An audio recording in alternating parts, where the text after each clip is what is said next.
you is, what conference do you plan to attend this fall? This is conference season now. This is time to go out, do different events. What do you plan to attend this fall? And put it in the comment section. I don't know if you have a response for this, but I have one in mind. Do you have one in mind, Trey? Not yet. I don't have one in mind. All I right. Well, do. I go ahead. I'm sorry.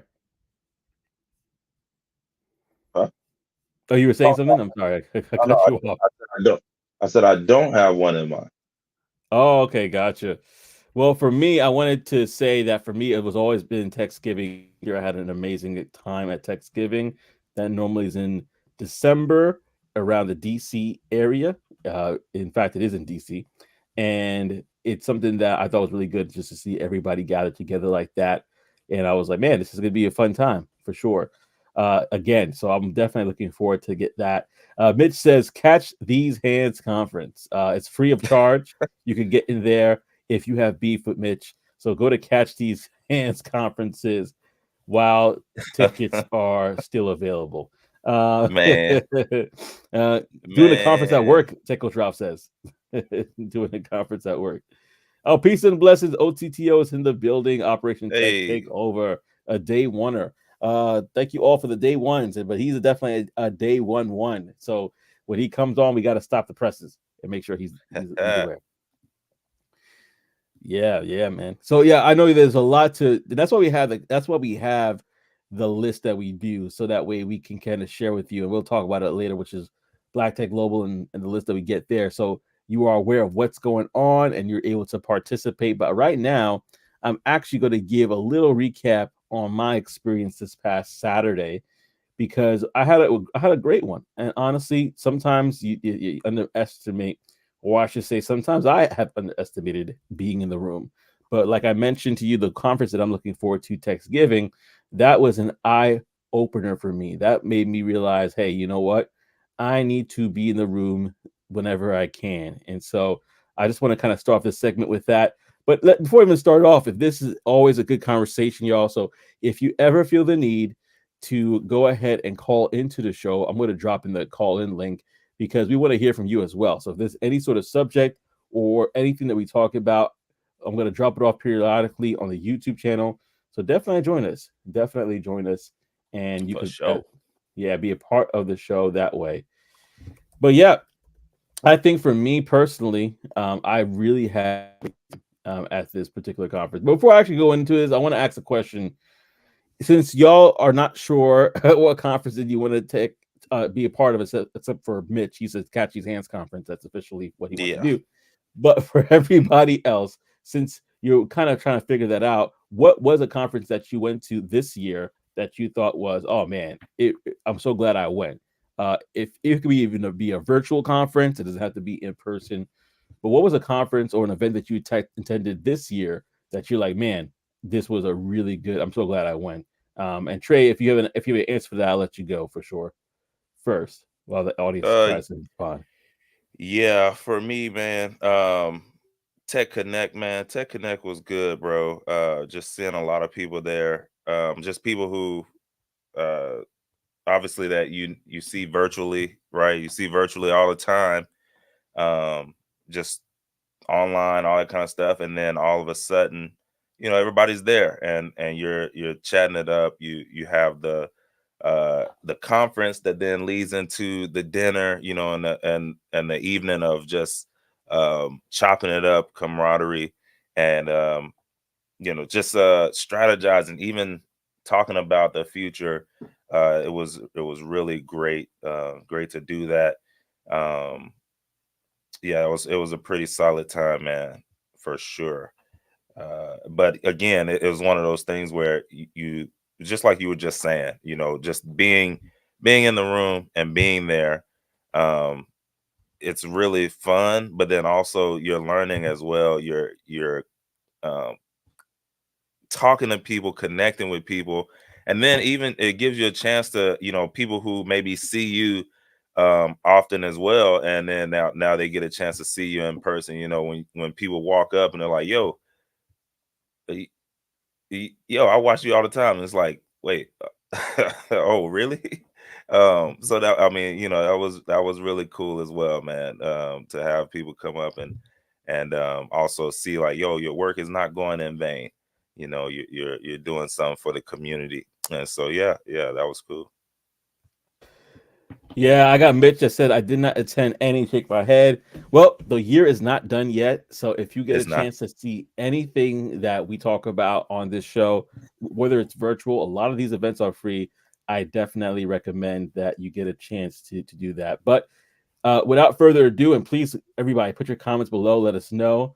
I'm going to jump right into it. And before I do, like I mentioned earlier, if there is any time that there's a topic that you want to talk about, firsthand experience, you want to call in about, that is not a problem. You could definitely call in through the call in link. It's going to be on my channel. It's going to be on Talk That Tech channel. So you can definitely could drop and look at there for it. But let us know. So my experience, and I want to share this screen so you kind of get an idea of the quality of this particular event. And that's what I kind of wanted to kind of hone in on.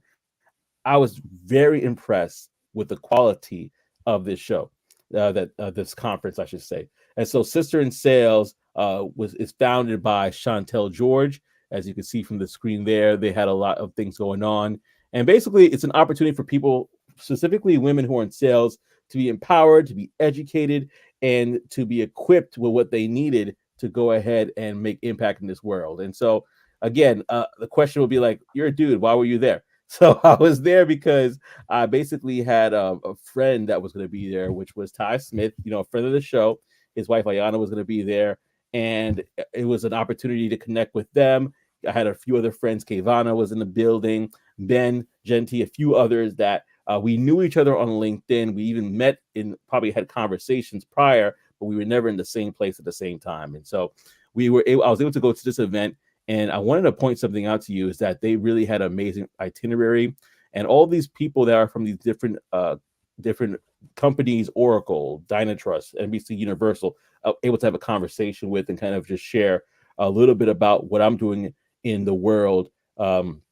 And Tech Coach Alpha is hilarious. I'm pretty sure you were wondering that. He said I wasn't wondering that at all. But yeah, so but no, it was really good. And you realize that there are very powerful people in the room, VPs, people that had years of experience that were just kind of letting themselves have an opportunity to recharge. And so one of the things I really enjoyed, because I was only there for one day, it was from the 19th to the 21st in Brooklyn, New York, and I live in Jersey, so I just drove on down, was that they had some amazing speakers, and specifically for me, one person that resonated was Fawn Weaver. If you know who Fawn Weaver is, let me know in the chat below. And yes, Mitch, yeah, Oracle was actually there recruiting. So if you were somebody in sales looking for SDR, BDR position, or another sales role, they were actually recruiting and were looking out for people. And it was a very exclusive opportunity for sure. But yeah, Fawn Weaver was actually there. And if you're not familiar with who Fawn Weaver Yeah, tell is, us. yes, Fawn Weaver, and I'm gonna see if I can get her picture right here because I think it just passed by. There she is, Fawn Weaver. Yeah. She was able, she's the first Black woman to build a $1 billion company, in regards, Hey. and specifically in the spirits industry. So she actually has a brand called Uncle Nearest. I don't know if you've ever heard of it. It's a whiskey brand. Mm-mm. And and I'm telling you, when she talked, man, I was at the edge of my seat. You know, I was at the edge of the seat because she was saying some amazing things. I can't even recall everything that she said, but she was just sharing based of her experience working in the entertainment industry and then moving over to spirits, and how she was able to do that was to catapult her business to that level. It was amazing. I mean, her story alone, and the fact that she's like, listen, I'm not looking to sell alcohol or whiskey.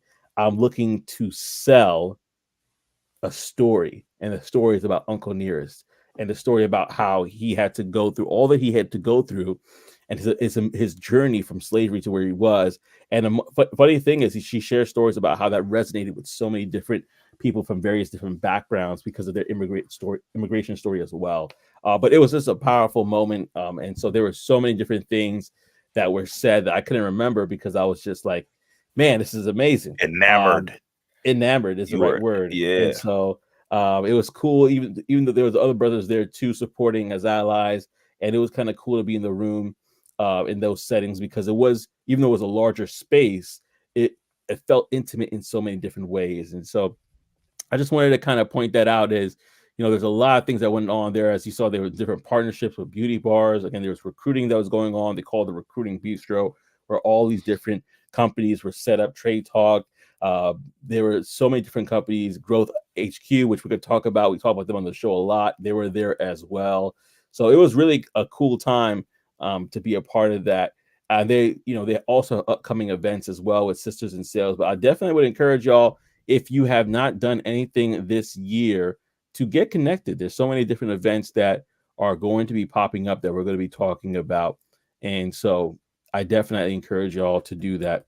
And so that kind of leads me to the next segment, which is a segment which we call Black Tech, we call it the bulletin board, because I want to make sure that y'all are able to go ahead and be a part of these amazing events. And so the bulletin board, I'm not going to show the screen today. I'm just going to read off of the list. But if you don't know, the bulletin board is a segment powered by Black Tech Global, where we share different events that occurred, that are occurring or coming up. And if y'all, even again, if y'all have a moment we want you to share your story about an event you attended, go ahead and click on the link to call into the show. You could also type it in the bottom, and definitely we'll mention it as well. Yeah, because Mitch said Oracle, big and SAP are big companies. Yep, they are big companies. Yeah, and Mitch said it on Fawn Weaver, dope story. $1 billion woman. That's absolutely right. Um, and yeah, there's so many different people that were there. Oh, Darcel's in the building. What up, Darcel? Good to see What you, up? What brother. up? So glad that you're in the building. So let me run through these real quickly, and then I'm going to pass the mic to my brother Trey because he has a story that he wants to share as well. But basically, these are the events that are coming up, and I'm going to start off with Black Tech Saturdays. That's happening in Detroit, Michigan. That's $0 for that event. Then you have STEM Social Black People in STEM Mixer, which is in Los Angeles, California. That's $35 for that. Then Growth HQ, they really do some great work. They're going to be doing an event September 24th, which is a ServiceNow Tech Sales Career Fair in London, UK.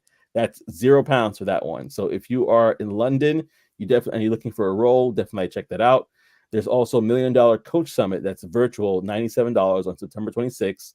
27th is STEM Social in Charlotte, North Carolina, Mixer, $35. Then September 27th to the 28th, Black Blockchain Summit 24 in Washington, D.C. Starts at around $125 for that. Then September 27th to the 29th is NOAA's New Orleans. That's going to be $375 for that particular event. And then from September 29th to the 30th is Black Women Tech Talk, which is happening in Toronto, California, around $149 starting in price point. But you can check out all this and more at blacktechglobal.com. Again, blacktechglobal.com, your premier source for events. And so I wanted to make sure that we flew through that so that hey man, if I want to get all the details and all the good stuff, I need to run over there, click on the links, and see what is happening in my neck of the woods. And then OTTO says they do a lot of tasting events here in Kentucky. Whiskey, bourbon, Central Boy. You are not lying. You are not lying. Man, she broke down the business though. There was one question she had, like, how did you do it? She broke down the business. And she basically said this, like, they would probably say you start at 3 or 4 distributors because distributors run the whiskey alcohol game, right? But she said, "No, I'm gonna release it in all distributors all over the United States at the same time." So she really had, like, I feel like almost like a guerrilla style approach to it, and that's what made her Yeah. catapult so fast and do so many different Hey, things. Man, if you could that catch and a this, story, man. That I and a was story. yeah, man. Storytelling is it's up here. If you can tell a story, man, life gets a whole lot easier. This year I've been working on that. This year I've been focusing heavy on storytelling. Not Hmm. like literally telling a story, but you know what I mean? Like being able Yeah, to get that out, man. But yeah, I believe it. When you got a story, Uncle Nearest must be the story. And if she can tell it well, then yeah, it can go. So I might see if I can try and find her keynote so I can actually watch it, man. Yeah, that and also get the book. She has a book about Uncle Nearest and everything and the story behind it. I was Uh, wondering if she had one because I, yeah. I don't know. Just listening, it reminded me of one of my favorite books, and I was like, man, if she's the first black woman billionaire from business, she definitely should have one because the first black male billionaire from business has one. It's one of my favorites. It's Why Should White Guys Have All the Fun? And Mm, it's basically it's about Reginald F. Lewis, and he did his through merger and acquisition, like literally buying a business and then growing it from there. But he's actually from closer to your area. No, mm. DC. He's from DC. But yeah, so she definitely has to have one. But yeah, I definitely will. I love me some books, so let's see Yeah. what it's talking about. It came out today. It's called Love and well, not today. It came out in 2024 called Love and Whiskey. It, Oh, I okay. def Yeah, I'm definitely gonna grab that book. She talks about even how to like, because she's a believer. She's like, listen, my Sabbath day, I ain't talking to nobody. I ain't talking no business. I'm just So, but she talks about how she approaches it. She's like, I always eat when before I drink alcohol, so it doesn't get into my bloodstream. My food absorbs it, and she kind of breaks it down on how she kind of goes about doing that. And one powerful thing she said was she cares so much about the customers that if you were to DM her, she will respond. If you write her a thesis, she will just kindly say, "Hey, please break that down to understand what you're saying," and people politely do so. But she said that you know what, when the book comes out, I'm going to sign 10,000 copies, and it went crazy. People were basically kind of signing up like left and right. That the publishers couldn't keep a tab on who was signing up. So she said, "Listen, you know what? How many books would I need to sign in order to keep my promise?" And I said 25,000. She Mm, did, and this was genius of her. She just said, "You know what? For 24 hours, I'm going to clear my calendar. I'm going to do this." And she announced that, and somebody said, the Guinness World Record is like 16,000 signatures. So she got the Guinness World Record in got it there. done. She did 24 hours on Instagram. The CEO of Sistas in Sales said she literally ended up going to watch the live, going out to work or doing something, came back to live. She's still signing books. Went to go eat, went to go to dinner, came back still signing books. Went to bed, woke up in the morning. She's still signing books. At 6 a.m., people said she's still signing. She was signing all the way for 24 hours, and she hit the Guinness World Record as well as promote Got her it book done. in one shot. So that's the type of woman she is. Let's Which go. that's the type of woman Dedication. she is. Yeah, Mitch said she gives all the info out. Yeah, and also that's pretty amazing. I like Uncle Nearest. Ralph tells stories. I do believe him. Take on Ralph. Trey says Trey gonna go in an intro like Fresh Prince of Bel Air. If you could Nah. drop an intro. Nah. Yeah, Nah. that's funny. Where does Robert F. Smith fit in? That's a good question. I think with her, I wanted to be specific and say with the distilling business, $1 billion woman there. I would have to take some more time to be educated on the other aspects of it, but I would say specifically with distilling, that's Well, what she. that's what I told him. I was like, yeah, Robert F. Smith, he's definitely up there, Yeah. but he wasn't the first one. That's why I said, check out Reginald F. Lewis. He has a biography. It's called Why Should White Guys Have All the Fun? The Mm, first black billionaire did it in the it was either late 80s. I think it was late 80s, but he was getting to it. yeah. And I got a question here from Cole Taylor. And after this, we could definitely go on to the segment that we have next, what I think you guys are going to really be interested in, which is about the pig butchering scams. But Cole Taylor says, is it possible to get into tech sales with sales experience alone? I have 10 years of retail experience, and absolutely, absolutely. I actually Hmm. had a video that I dropped Saturday, talking about the misconceptions of tech sales, and one thing I would love to say is that you can get into tech sales with that background. Um, Yeah. I know people that have no experience in tech sales, transition from car sales, transition from being nurses or doctors, well, specifically nurses, and then other people that have different backgrounds, educators, teachers that are able to transition over to tech sales. And I think I'll let Trey answer or add to that. Yeah, Cole. simplify the process, though. I would say, if you're not in tech sales, or you haven't been in tech sales, simplify it by starting in the place that you had the most experience in over those 10 years. So, find the tech that aligns with that space that you've been in. Like if you've been in a certain space of sales for 7 years, 6 years, that means you probably know a lot about that area. So I would go and find the tech companies that align with that space so that you can not only have a simpler path, but you'll probably get more interviews in that space. You'll probably be able to speak to it a lot better, more confident, and they understand that you already have experience in that space as well, so you could, that's something that you could speak to and really be able to get that point across. So yeah, for sure, do that, man. Yeah, and Mitch actually put a good question uh, in there as well. In regards to nurses, really, I said he said that's dope. Is that like healthcare sales? Just wondering. And actually, it wasn't healthcare, and they were killing it because imagine going back to what Trey said about stories. They're coming to the conversations with the BP, the buyer persona, saying, "Hey, look, I've been an ER nurse for X amount of years and X amount of times, and I could testify that these XYZ problems were headache for me as well. But with this technology, we're able to solve X, Y, and Z problem and da da da. Da. And their story is now a personal one that anybody they get on the phone to, especially if they work in that particular setting, can resonate with. And they're like, okay, yeah, let's have a conversation about this. So going back to what Trey said, Cole, leveraging that experience is huge. There are AI companies right now that are dealing specifically in the retail space or e-commerce space, and you could actually lend let your real world experience to conversations and tie in your story to the brand that you're selling for. And so I Yeah. think nothing resonates in such a powerful way when you're talking to prospects than a story that is connected to it, that has meaning, that shows the problems that can be solved.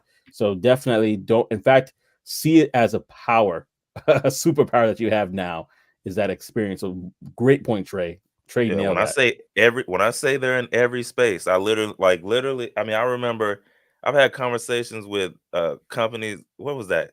It was a company that literally they dealt with art galleries and art, and like I can't even remember what they did with them, but that was their space. So like think about it, somebody who is an artist, or somebody who literally, they've been working with photos and artwork for years.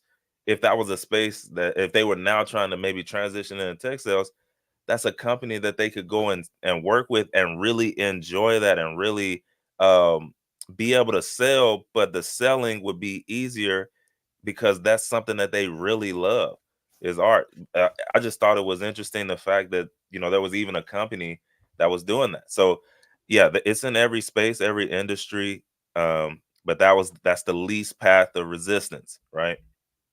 Try it. Yeah, and just to kind of give you even more actionable steps, what you can do is for now, depending on the time you have, 5 to 10 companies that you've researched that are doing work within the retail space. Do research on them, get 10K, listen to their earnings calls, learn more about the construction of their company, the product they're selling, the problems that they're solving, and then from there, do research on LinkedIn and other resources to find who are the hiring managers, who are the recruiters for this particular space. And you're going to want to set up what's called a sales sequence or a cadence that allows you to then make sure you have an omni-channel approach, multiple different touches, call, LinkedIn, cold email, so that you can be able to go ahead and reach out to them. And I think that's the part that, if you may not know because you may not really study the field, but to get the job, specifically in tech sales, you have to do the job. You have to show them that you know what it is to research, to prospect. So that side, if you want to, there's other ways to do it. You could do YouTube University, which is not bad. But if you want to understand how to basically prospect and do those different things, you want to understand the language. There are courses out there that are, free introductory courses or course careers. There's other places that you can go to get those resources. So now that you are coming to the table, you're coming with the retail knowledge as well as the industry knowledge of being an SDR, BDR. So that's just some tidbits that you want to throw out to you, and we could always talk about other things as well there. But that's what I would kind of give you as next actionable steps. Uh, but yeah, I'm gonna Good digress. stuff. I'm gonna digress. But yeah, man, I when you said the story to me, Trey, I was like, I never knew about this, but it's old as Me time. either. It definitely is. It is It old as definitely time. But is. What story is he talking about that's old as time? Um, a little storytelling. No, I'm playing. I'm playing. It's called pig butchering. Okay, pig butchering, and it's a pig butchering scam. All right. And here's the thing: we're talking about first off, what are pig butchering scams? But then a lady, a district attorney who has cracked the code on 'em. All right, Erin West. She is a deputy district attorney in Santa Clara County, in Cali, and she's actually became the leading figure in defeating and fighting against pig butchering scams. And here's what y'all need to know. All right, so pig butchering scams, what are they? They're basically a type of financial scam that normally begins with a message, an unsolicited message from a stranger, and then it's often done through a text message, social media, dating apps, and basically the scammer, they send you an innocent message, right? It's like, oh, a seemingly innocent message, and like, oh, wrong number, right? Or a text to initiate that contact. And then they might claim that they found the victim's contact in their address book, or they provide something fake, but a convincing profile photo, right? For the dating app, stuff like that. Now, the goal of this scam is to make sure they talk to the victim in conversation. And then if they acknowledge the mistake, and then they slowly build a rapport over the coming days, weeks, sometimes even months. And this process is known as fattening up, right? Fattening up the pig. And that's designed to basically gain trust, right? They're telling stories, y'all. They're they're building trust with these people and introducing topics that's related to like investing and money. And then ultimately that's when they hit them, and they butcher that pig. So, right, the pig butchering scams, they combine romance fraud, and then they're also incorporating cryptocurrency now, the crypto investment schemes as well. So they, like I said, they build that trust, and then they get them to invest in fake crypto platforms. And y'all, this losses from these type of scams have went through the roof, obviously, but Americans have literally lost at this point. No, I'm sorry. Back in from 2022, an estimate of 2.6 billion with a B dollars up to 2022. So y'all know that number is probably doubled by now. Anyways, where did Erin West come in? All right, so Erin West, she has now become one of the prominent voices in fighting these scams because of what she did. So, but she basically leads workshops for law enforcement agencies across the U.S., basically educating them about these crypto related scams. And yeah, she basically often she is an advocate for a more empathetic approach to the victims, who they're often to blame, right? Normally, if you're listening to this, you probably said it yourself, like, "Oh, they crazy for doing that. That's on them."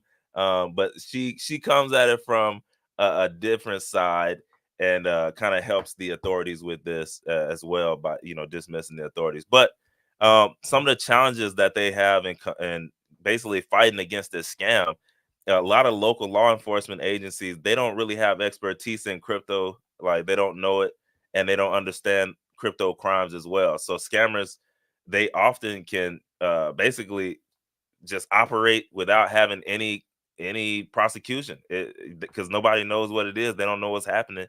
And when you're a victim of it, it's skepticism, right? And then they don't want to really report the loss, right? They're not really saying what actually happened.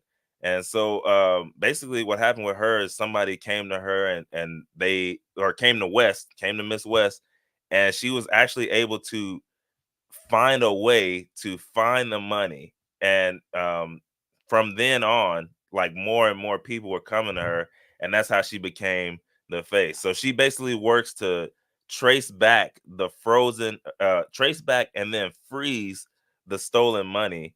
And then sometimes she actually is able to get that money back, including from the crypto wallets, which is crazy.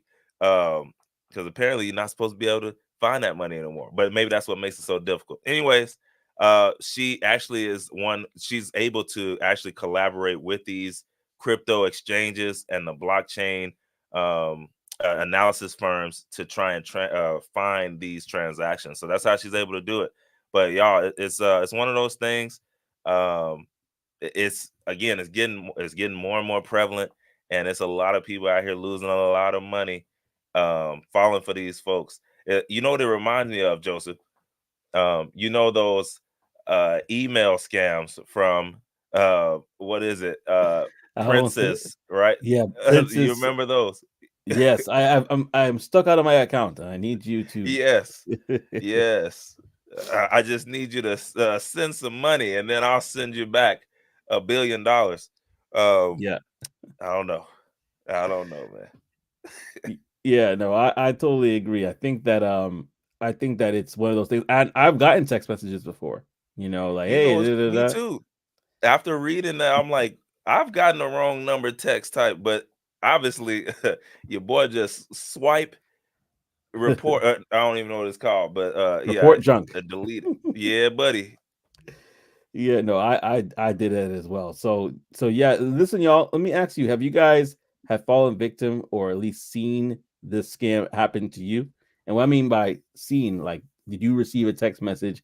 Did something similar happen to you? Let us know in the comment section below. But man, the fact that they call it fattening up, I was like, Yeah, bro. oh, I feel so disrespected. I feel like you see me as a product, which is the truth. I mean, that's the honest truth. Um, Yeah. that was the whole goal. Listen, y'all, have you ever heard of this scam before or similar things, especially if you're in the crypto space? Mitch is laughing at me. But yeah, if you ever have seen or been a part of it, I'd love to hear your experiences. We definitely want to make sure that we are getting your insight as well if this is something that you have either experienced or seen. So let us definitely know in the comment section below what your experiences have been with this. But I yeah, mean, man, they risk game must be through the roof, bro. I don't understand how somebody could fall at I don't know, fall for this so fast. Uh and then actually get into, like, especially if you're not in the crypto or something like that, like,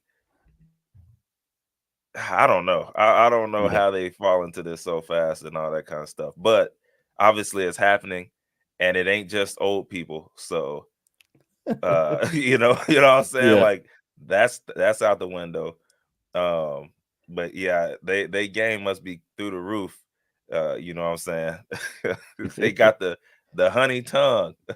The honey tongue, I tell you. Yeah. Mitch is laughing. He said, "Never heard that." He said, "How? What Trey know about Riz?" Hey, LOL. man, I try and stay in the loop, right? I just heard this weekend, listen, I'm 30, I'm up there, but you gotta stay in the loop. So this weekend, I just heard about, okay, what CC is check comments. That's what they're using for check comments now. CC, and then what else? Oh, for a more relaxed fit, like if somebody just getting in a chill outfit, it's called calm fits. Okay, I'm going with the calm fit today. Oh, That's a chill fit. That's what they saying these days. So yeah, I try and stay in stay in there a little bit. yeah. Stay with the young people, man. We try to stay with the young people as long as we can before it's too late. You got to Oh man, connect. you gotta connect. The next generation needs it, man. Yeah, It's so. Here's the thing: when we talk about connection, there's certain connections that are good, right? yeah. And there's certain connections that are not for our good, and so we have to ask ourselves, "Hey, did I could give consent to this type of connection, this type of access to me?" And that's the next segment because it recently came up that LinkedIn is using your data for Gen AI. Mm, And I'm not too sure if y'all. mm. Wait, before I even get there, this is hilarious. My OTTO says a crypto Rizzler. Oh Hey, man, it's got a that is ring to it. hilarious. It's got a It's probably it's going. It's gonna be on Netflix coming soon. yeah, coming to a theater near you. The Rizzler featuring the Nat Man, not Batman, Nat Man. No, Man, I thought that was hilarious. yeah, But that's yeah, funny. I this came up to me, and I'm actually going to share my screen for this one because I think it's definitely something that we need to talk about. Because sometimes these things happen. You're like, okay, cool, this is happening, right? Um, but it may not realize how often this is happening. So I want to bring awareness to this. I was scrolling on LinkedIn, minding my own business, doing my own work, and then this came up on the screen. And basically, what happened was there was this guy. I'm giving him respect. Name was Casey, and he basically said, "Listen, he's a LinkedIn. You have to know this would was one wouldn't end well. Right? Opt out." And then he says, "P.S. For those who don't know, you have been auto opted in by LinkedIn for their Gen AI model." And so I said, what are you talking about? What are you talking about, Willis?"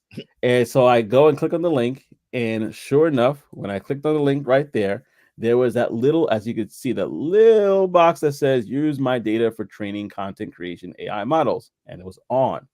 So whatever recent update they had, or whenever they decided to slip that in, it was there. And so I said, "Oh, I did not know that my data was used to build content creation AI models, but I wish I did kind of know. But that they probably did put that in there, right? And we were not the wiser for it. So I literally just dropped the link in the chat. If you want to check for yourself, if you're on it, you could go ahead and click on that as well. But that made me ask a couple of questions, and I wanted to talk about that today with y'all. And the question was, listen, this is not the first time. So who else is using your data for Gen AI models and training it? And then I was like, wait a second, y'all train these models. I know people that get hired to train models. Wait, so let's talk about this for a second. Are you going to compensate me now for Man, using my data to train models? But basically, just to kind of again kind of go over this, LinkedIn has recently implemented a policy of using user data to train Gen AI models without explicitly seeking consent from users.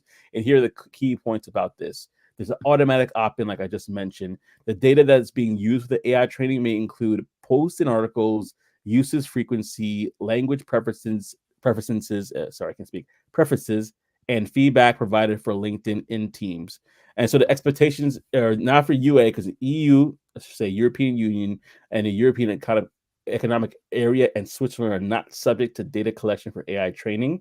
This exclusion may be due to the regulations like the EU Act, which sets out data governance practices for AI systems, which I don't know why we don't have that, but I think I know why. Money.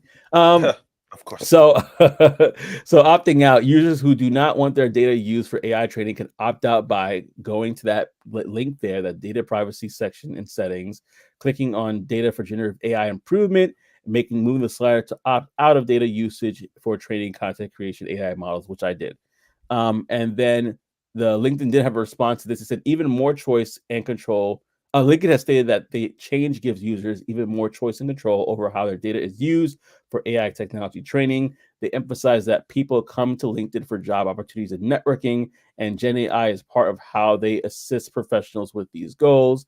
In conclusion, while LinkedIn has implemented this data usage policy by default, they have provided options for users to opt out if they choose to do so. And so, but I'm going to pause there, go to the comment section to see if anybody had any thoughts about that. But yeah, if you do have any thoughts, definitely let us know. I want to make sure that we are hearing you out and making sure we should respond to you. Mitch said, "I told Ralph this yesterday. He didn't believe me." Oh, I would love to Hey, hear man. Tech Coach Ralph's response to that. But yeah, I clicked on the link and I actually posted a link here, y'all. So if y'all want to click on that link at the bottom and come on back, that's totally fine. But to check it out for yourself, because when I clicked it on, mine was on. And I Oh, was like, it's automatically on for sure. yeah, it's automatically on. So if It's it's something you don't crazy. feel, if you something you don't feel comfortable about, you'd be like, swipe, next side. All right. And so the next question I had, and this is probably something that you might be considering too, are what are the other companies that are doing this similar to what LinkedIn did in regards to automatically opting you in to feed and train the Gen AI models? And here are some notable examples. We have Gemini. Gemini uses data from its free services and APIs to improve its products, including AI models like Gemini. So that makes sense. You go to Gemini, you may say, "Hey, I put in this prompt with this information." Well, that information's in the model now, so that's something that makes sense because you're actually going to Yeah. it for specific information. OpenAI and Microsoft Copilot work the same way. Meta has announced plans to use publicly available data from its platform to train its AI models, and we know they have the treasure trove when it comes to data because everybody and their moms have been on there for years. And while they claim not to use private messages, they will utilize public posts, photos, and others shared on Facebook and Instagram. Slack was recently found, and they actually are bringing AI into their different offerings as well. But they basically use Mm, files, messages, and data to train its AI features without explicit consent. Now, this is interesting because it's business information. So sometimes that depending on what they're taking can be problematic. If you have an earnings call, yeah. there's things you don't want to come out there, but you are sharing that internally in Slack. That's something to look at over that. And then there's Stack Overflow announced that OpenAI would be able to train its models using the knowledge and answers contributed by users over the past 15 years. And then Mm, Common Trends automatically opt in many like I said, the common trends are they automatically opt you in, difficult opt out processes. The LinkedIn one is pretty simple with this link, but there are difficult opt out processes for the others. The lack of transparency and data scope, the extent of data used varies, which could kind of be a little bit tricky. But y'all, what are your thoughts on this? I know I said enough to let my brother Trey speak, but what are your thoughts on this particular topic?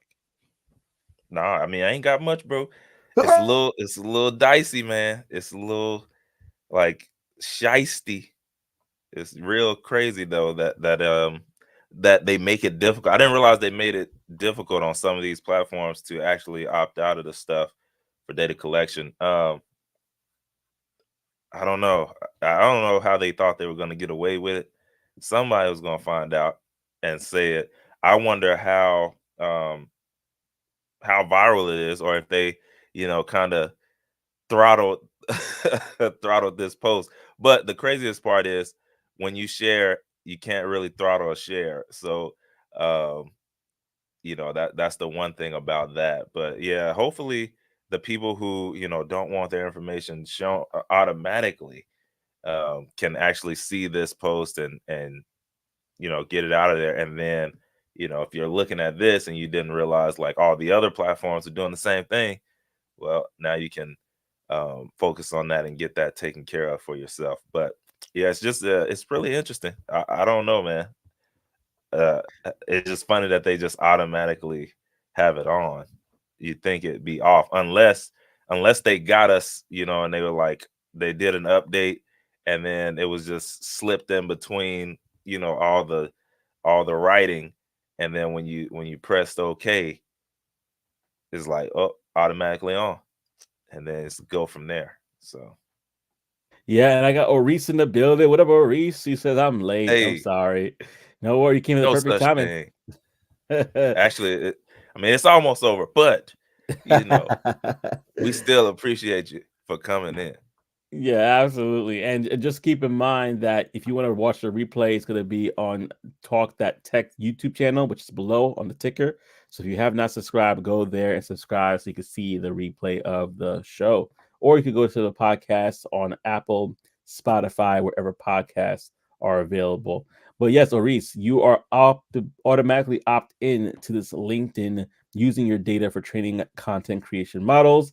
I dropped the link so that you could opt out if you prefer to do that above. So definitely check the chat for that. And listen, this was 3 days ago that this was posted, 913 reposts. And I'm pretty sure that that's just the beginning of this being reposted. Um, Yes. so there's a lot of people that are going to have different thoughts on this. In fact, if we scroll down, and thank you, Casey Ricky, again for bringing this to people's attention. But as you can see, somebody had angry mob noises intensify, and just like the different comments that they have here. Thank you so much for sharing this. Haha, commenting for reach. Like, there's a lot of people that are responding to this.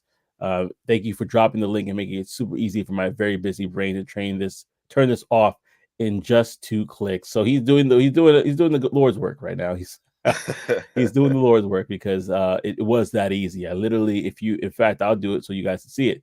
I click the link, and it literally takes me to where you could opt in or opt out, and what happens is it opens up another tab, and then when you go to that tab, it basically gives you. And I have really slow internet right now. What up, Nancy? I have Nancy on IG. Good to see you. We're talking about and you are opting for this already on LinkedIn, where they're using your data to build content creation, Gen AI, I can't speak, Gen AI models. So if you want to opt out, the link is on YouTube, Nancy, on our show. But you could also go to this, and you can see right here, mine is opted off. But as you can see, data for generative AI improvement. This was automatic. This was already on when I looked and clicked on this link before. So the fact that with 2 clicks I was able to sign in and do that, that was pretty quick and easy. So Yeah, again, props to definitely made Casey. that Yeah, Casey made it really simple. easy for that. So props to this.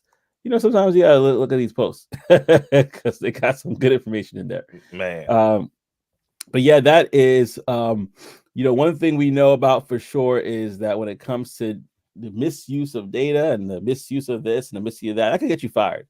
And so we always have this segment that we love to talk about, Brown Box Special, where there's stories of people that have been laid off, fired, or just quit. And if you know any stories like that, or seen or experienced it yourself, this is the therapeutic moment to let it all out and share with us what those stories may be, as we would love to make sure that we laugh at our pain, or we should listen to the replay. So that's excellent, uh, and so glad you're doing that. But yes, Yeah, appreciate I that. will let you share the brown box special. Yeah, brown box special. Quick one today, guys. Quick one today. This employee, he worked at a small zoo, and he was responsible for the penguin exhibit. All right. One day, this guy decided to play a prank by replacing all the real penguins with inflatable ones while the real penguins were being examined by the vet. The employee, yeah, he thought this was just gonna be a funny, harmless joke, like, oh, we're gonna see what these folks laughing at. But it backfired. A small group of school children visited the zoo, and the kids were excited to see the penguins. They started throwing the fish at them, like, catch this, eat this, dive in the water for that. And they wasn't moving. Obviously, the inflatable penguins didn't react, and that caused confusion, and it actually started upsetting some of those little kids. And obviously, the other observers, like the adults, were like, yo, hold on, these penguins, they're not swaying in the natural motion with this wind. And so, anyways, zoo management, they quickly discovered that the prank was it was a prank, and it was not funny. This guy, he was fired immediately for misconduct and potentially damaging the zoo's reputation. And yeah, that was it, man. It's crazy to think of, because it's like, you know, me personally, I probably wouldn't have fired him, but uh, I don't know. I would have had to let them know. Like, you at least come out there and be like, "Hey, kids, they're being um, fixed on by the vets. But we did put the inflatable ones out here. Matter of fact, I brought one to the front. You know, goo goo gaga or something. But to just sit in the back with the binoculars laughing uh, at the little kids throwing the fish, and then them seeing that it was fake. Yeah, I gotta let you go. Um, you gotta get out of here. You're messing my rep up. Yeah, I'm actually looking at the comment right now with Mitch. Mitch says, "I like the zoo. I would be mad." Uh, Yeah, yeah. I don't know if I was there and that was me and it was happening to me. I don't know if I had to pay for the fish that I was throwing in there to get eaten, I'd be upset. Now, if they just giving the fish out, You know what I mean? I probably would turn it into a game. Let me see if I can knock one of these over. You know, I used to play baseball. Let me see if I can hit one of these inflatable joints. Oh, we got Kanika on IG. What up, Kanika? Oh man, we're Hey, wrapping up the hey. show, but we had a good one Yeah, today. So yeah. glad you're able to stop by. Oh man, but yeah, in regards to Appreciate that. this situation, in regards to this situation, man, he could have actually turned it into good if he just had that sign that said, "Listen, we are taking care of the animals. They're going to the vet. They're making sure they're good. So in the meantime, here are these inflatable animals." I think that would have been funny. The news probably would have picked up on that and be like, "Oh, this is a funny story." But because it was Yeah. like, okay, we're gonna put this here, the lack of transparency, I think that's what got him in trouble. Mitch said, "I'm mad either way." LOL. Yeah. He said, either way, you slice it or dice it. I am mad. I'm Get infuriated. all y'all. Yeah, and so yeah, I totally get that for sure. But listen, y'all, thank you so much for rocking with us. This was another great episode of Talk That Tech. So glad that you're in with us. If you have any sort of ideas or thoughts or shows you want us to do next week, go ahead and put it in the chat, or put it in the chat even now. We can definitely look into it and see what we can bring to the table. But yeah, thank you so much for rocking with us today. We definitely appreciate it. Yeah, but I just That's a want to, fact. that's a That fact. is a fact. I didn't know you was Oh, waiting on me, man. But y'all, yeah, y'all appreciate y'all for hanging with us today. As y'all know, every Monday, y'all know where we at. Stop through, come through. This is Talk That Tech, the #1 tech morning show in the world. And we're gonna see y'all in the next one next week. yeah, no worries. I had a sniffle, so I was muting myself. But peace and elbow grease. Take care, family.